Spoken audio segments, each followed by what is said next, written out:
શેકેલા ચણા અને મખાનાની નવી રેસીપી આજે હું તમારી સાથે શેર કરવાની છું. Hello everyone, welcome back to Bhavini's kitchen. Friends, અહીંયા મેં શેકેલા ચણા લીધા છે જે 1 કપ છે, સાથે 1 કપ મખાના લીધા છે. હવે મખાનાને શેકીને નથી લેવાના, પ્લેન મખાના મેં લીધા છે. તેટલા જ પ્રમાણમાં 1 કપ ઘઉંનો લોટ લીધો છે અને ગોળ લીધો છે. ગોળ તમારે વધારે અને ઓછો લેવો હોય તો લઈ શકો છો. હવે આજે મખાનાની અને ચણાની આપણે સુખડી બનાવવાના છે. શેકેલા ચણા છે તેને મિક્સર જારમાં લઈ અને આ રીતે ક્રશ કરી લેવાના છે. એકદમ ફાઇન ક્રશ નથી કરવાના, થોડા અધકચરા ક્રશ કરી લેવાના છે. હવે તે જ પ્રમાણે મખાના છે તેને પણ મિક્સર જારમાં લઈ લેવા અને ક્રશ કરી લઈશું. તો જે રીતે આપણે ચણાને ક્રશ કર્યા છે તે જ પ્રમાણે મખાનાને પણ ક્રશ કરી લઈશું. તો આજે આપણે શેકેલા ચણા અને મખાનાની સુખડી બનાવવાના છે. આ સુખડી છે તે ખાવામાં ટેસ્ટી બને છે અને એનર્જીથી પણ ભરપૂર છે. સવારે ખાલી 1 પીસ ખાઈએ છીએ તો પણ આખો દિવસ એનર્જીમાં રહે છે. આજે આપણે સુખડી બનાવીએ છીએ તેમાં મખાનાનો ઉપયોગ કર્યો છે. હવે મખાનાની વાત કરીએ તો મખાનામાં પ્રોટીન, ફાઇબર, મેગ્નેશિયમ, પોટેશિયમ અને વિટામિન જેવા પોષક તત્વો આવેલા છે. આ તમામ પોષક તત્વોનો લાભ રોજિંદા ડાયટમાં સામેલ કરી અને મેળવી શકીએ છીએ. તેમજ મખાનામાં કેલરી અને ચરબીનું પ્રમાણ ઓછું હોય છે, એટલે વેટ લોસમાં પણ હેલ્પ થાય છે. અહીંયા મખાના અને ચણા સરસ એવા શેકાઈ ગયા છે તો આપણે એક પ્લેટમાં લઈ લઈશું. હવે તે જ પેનમાં ઘી લેવાનું છે અને ઘી ગરમ થઈ જાય એટલે આપણે 1 કપ ઘઉંનો લોટ લીધો છે તેને પણ શેકવાનો છે. આપણે સુખડી બનાવીએ ત્યારે ઘઉંના લોટની સુખડી બનાવતા હોઈએ છીએ, પણ આજે આપણે મખાના અને ચણાનો ઉપયોગ કર્યો છે એટલે સુખડી છે તે હેલ્ધી બને છે અને ખાવામાં પણ ટેસ્ટી લાગે છે અને વેટ લોસ કરીએ છીએ ત્યારે આ સુખડી છે તે હેલ્પ કરે છે. સવારે ઓફિસમાં જતા હોય કે બાળકો સ્કૂલમાં જાય છે ત્યારે આ 1 પીસ ખાય છે તો આખો દિવસ એનર્જીમાં રહે છે. શેકેલા ચણાનો ઉપયોગ કર્યો છે એટલે હાડકાં પણ મજબૂત થાય છે. હવે ચણાની વાત કરીએ તો ચણામાં વિટામિનની સાથે કાર્બોહાઈડ્રેટ, ભેજ, પ્રોટીન, કેલ્શિયમ અને આયર્ન ભરપૂર માત્રામાં હોય છે.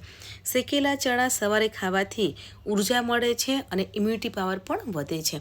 અહીંયા આપણો ઘઉંનો લોટ છે તે સરસ એવો શેકાઈ ગયો છે અને કલર ચેન્જ થઈ ગયો છે. તો 1 કપ સૂકું ટોપરું ઉમેરવાનું છે અને સારી રીતે મિક્સ કરી લઈશું. આપણે સુખડી બનાવીએ ત્યારે લોટને સાથે શેકાવા દઈએ છીએ એટલે તેનો કલર ચેન્જ થઈ જાય ત્યાં સુધી શેકવા દઈએ છીએ. પણ આજે આપણે નવી રીતની સુખડી બનાવીએ છીએ એટલે ઘઉંનો લોટ લીધો છે, સાથે ચણા અને મખાનાને પણ ક્રશ કરી લીધું છે. તો અહીંયા લોટને વધારે નથી શેકાવા દેવાનો, કેમ કે આપણે મિશ્રણને મિક્સ કરીશું પછી પણ શેકાવા દેવાનું છે. એટલે 50% લોટ શેકાઈ જાય પછી આપણે ચણા અને મખાનાને ક્રશ કર્યા છે તેને પણ ઉમેરી અને મિક્સ કરી લઈશું. ચણા અને મખાનાને પણ શેક્યા છે એટલે બંને છે તે સરસ એવા શેકાઈ ગયા છે, પણ હજુ પણ આપણે થોડા શેકાવા દેવાના છે એટલે તેનો કલર ચેન્જ થઈ જાય ત્યાં સુધી શેકાવા દઈશું. તમે જોઈ શકો છો કે કલર છે તે ચેન્જ થઈ ગયો છે અને ગેસની ફ્લેમ ધીમી જ રાખવાની છે અને ધીમા ગેસ પર જ આપણે શેકાવા દેવાનું છે. ફ્રેન્ડ્સ, કલર ચેન્જ થઈ ગયો છે તો હવે આપણે એક તપેલી લેવાની છે અને તપેલીમાં 1 કપ પાણી લેવાનું છે, કેમ કે 1 કપ ગોળ લઈએ છીએ એટલે 1 કપ પાણી લેવાનું છે. હવે પાણી ગરમ થઈ જાય એટલે આપણે જે ગોળ લીધો છે તેને પાણીમાં ઉમેરી લેવાનું છે. ગોળ તમારે ઓછો ઉમેરવો હોય તો પણ ઉમેરી શકો છો અને વધારે લેવો હોય તો પણ તમે લઈ શકો છો. હવે ગોળને ઉમેરી અને ગોળ ઓગળી જાય ત્યાં સુધી થવા દઈશું એટલે ગોળને મેલ્ટ કરવાનું છે. તમારે આ રીતે ના કરવું હોય ને ગોળનો પાયો બનાવી અને સુખડી બનાવી હોય તો પણ બનાવી શકો છો, પણ આજે હું નવી રીત તમારી સાથે શેર કરું છું. આ રીતે ગોળનું પાણી બનાવ્યું છે. તો અહીંયા ગોળનું પાણી બની ગયું છે તો હવે પેનમાં પાણીને ઉમેરી લેવાનું છે અને સાથે મિક્સ કરી લેવાનું છે. એક સાથે પાણીને નથી ઉમેરવાનું, આ રીતે પહેલાં થોડું પાણી ઉમેરીશું અને સાથે મિક્સ કરી લઈશું. હવે બીજું પાણી છે તેને પણ ઉમેરી અને સાથે મિક્સ કરી લઈશું.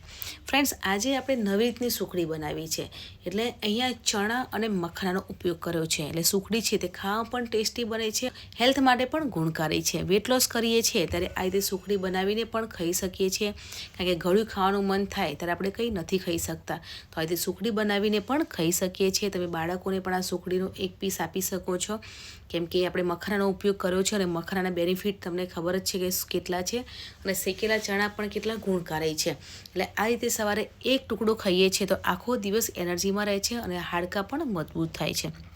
હવે સુખડીને સેટ કરવા માટે આપણે થાળીમાં થોડું ઘી લગાવવાનું છે. હવે ઘી લગાવી અને મિશ્રણને થાળીમાં લઈ લેવાનું છે અને સ્પેચ્યુલાથી સુખડીને સેટ કરી લઈશું. તમારે વાડકીમાં થોડું ઘી લગાવીને પણ સેટ કરી શકો છો. હવે સુખડીની ઉપર કાજુ અને બદામની કતરણ લગાવી લેવાની છે અને સ્પેચ્યુલાથી થોડું પ્રેસ કરી લેવાનું છે અને સુખડીને 10 મિનિટ માટે સેટ કરવા મૂકી દેવાની છે. 10 મિનિટ થઈ ગઈ છે અને આપણી સુખડી સેટ થઈ ગઈ છે. તો હવે સુખડીને સેમ સાઇઝમાં કટ કરી લઈશું. અહીંયા હું સ્ક્વેરમાં કટ કરી લઈશ, એટલે સરખા પીસમાં કટ કરી લેવાની છે. ફ્રેન્ડ્સ, આજે આપણે સુખડી બનાવી છે તે અંદરથી સોફ્ટ અને પોચી બની છે. તમે જરૂરથી ટ્રાય કરજો અને મને કમેન્ટમાં પણ જરૂર જણાવજો કે તમને આજની સુખડીની નવી રેસીપી કેવી લાગી. આ સુખડી છે તે હેલ્ધી છે, બાળકો માટે પણ ગુણકારી છે. સવારે બાળકો સ્કૂલમાં જાય ત્યારે એક પીસ ખાય તો આખો દિવસ એનર્જીમાં રહે છે. તમે જરૂરથી ટ્રાય કરજો. ફ્રેન્ડ્સ, આજે આપણે સુખડી બનાવી છે તે સુખડી અંદરથી સોફ્ટ, પોચી અને મોઢામાં મૂકતાની સાથે ઓગળી જાય તે સુખડી બનીને તૈયાર થઈ ગઈ છે. તો તમને આજની મારી નવી રીતની સુખડીની રેસીપી કેવી લાગી કમેન્ટ સેક્શનમાં જરૂર જણાવજો. મારો વિડીયો સારો લાગતો હોય તો તમારા ફ્રેન્ડ્સ અને ફેમિલીમાં જરૂરથી શેર કરજો. મળીએ છીએ નવી એક આસાન, હેલ્ધી અને ટેસ્ટી રેસીપી સાથે. ત્યાં સુધી bye bye, take care, enjoy.